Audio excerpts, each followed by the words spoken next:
தம் கிருபை பெரிதல்லோ என் ஜீவனிலும் அதே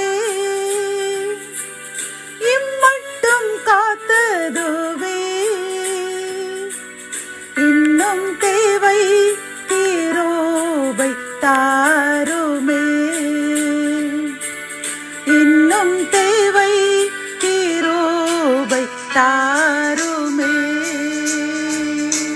கர்த்தரும் இரட்சகருமாகிய இயேசு கிறிஸ்துவின் ஈடு இணையற்ற நாமத்தில் சேனைகளின் கர்த்தர் ஊழியத்தின் மூலம் 2/5/2025 இந்த நாள் உங்களுக்கும் உங்கள் சந்ததிகளுக்கும் சந்தோஷத்தின் நாளாக அமையப் போகிறது என்று மனதார வாழ்த்துகின்றேன். இன்று நாம் அறியவிருக்கும் கிருபையின் வார்த்தைகள் ஏசாயா 43 21 இந்த ஜனத்தை எனக்கென்று ஏற்படுத்தினேன், இவர்கள் என் துதியை சொல்லி வருவார்கள்.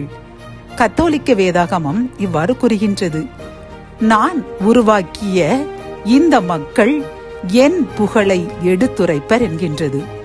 பிரியமான சகோதர சகோதரிகளை, இந்த செய்தியை கேட்டுக்கொண்டிருக்கின்ற நமக்கு கர்த்தர் கூறும் ஒரு நல் கிருபையின் வார்த்தை என்னவென்றால், அவர் நம்மை படைத்ததின் நோக்கம் அவர் துதியை நாம் சொல்லி வர வேண்டுமாம்.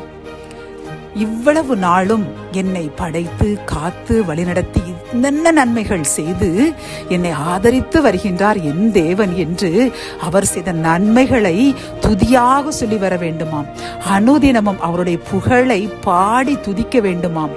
அவருடைய நாமத்திற்கு மகிமையாக வாழ வேண்டுமாம். பிரியமானவர்களே, இதற்காகத்தான் கர்த்தர் நம்மை ஏற்படுத்தினேன், இன்று வரை உயிரோடு வைத்திருக்க காரணமும் இதற்குத்தான் என்று கூறுகின்றார். பிரியமானவர்களே, ஆகவே இந்த செய்தியை கேட்டிருக்கின்ற நாம் அனைவரும் நம்மை கர்த்தர் படைத்ததின் நோக்கத்தை நிறைவேற்றுவோம்.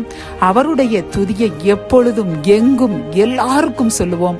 அவர் நமக்கும் நம் சந்ததிகளுக்கும் செய்து வருகின்ற இதற்கு முன்பு செய்த நன்மைகள் அனைத்தையும், இதுவரை செய்து வந்து கொண்டிருக்கின்ற நன்மைகள் அனைத்தையும் பிறருக்கு சாட்சியாக எடுத்து கூறுவோம். அனுதினமும் அவருடைய நாமத்தை துதித்து கொண்டே இருப்போம். அவர் இன்னும் அதிகமாக நம்மையும் நம் சந்ததியும் ஆசீர்வதித்து நம் பெயரை பெருகச் செய்வார், பெருமையடை செய்வார். ஜபம். என் அன்பு தகப்பனே, இந்த கிருபையின் வார்த்தைகள் மூலம் என் ஜனத்தை எனக்கென்று ஏற்படுத்தினேன், இவர்கள் என் துதியை சொல்லி வருவார்கள் என்று உம்மை துதிக்கும் நோக்கத்துடன் தான் எங்களை படைத்தீர் என்று இந்த கிருபையின் வார்த்தையின் மூலம் கூறின கிருபைக்காக நன்றி செலுத்துகிறோம்ப்பா. இந்த செய்தியை கேட்டுக்கொண்டிருக்கின்ற நாங்கள் அனைவரும் இன்றிலிருந்து எப்பொழுதுமை துதித்து கொண்டே இருப்போம். நீர் எங்களுக்கு செய்த நன்மைகளை சாட்சிகளாக எடுத்து கூறுவோம் என்று யார் யாரெல்லாம் பொருத்தனை செய்கின்றார்களோ எங்களுக்காக ஜெபிக்கிறோம். துதிக்கிற ஒரு நல்ல மனநிலைமை தாங்க. எந்த சூழலையும் சோர்ந்து போகாமல் முன் நாமத்தை பாட துதிக்க கிருபை தாங்க. மீட்பர் இயேசுவின் மூலம் ஜெபம் கேளும் நல்ல தகப்பனே, ஆமென்.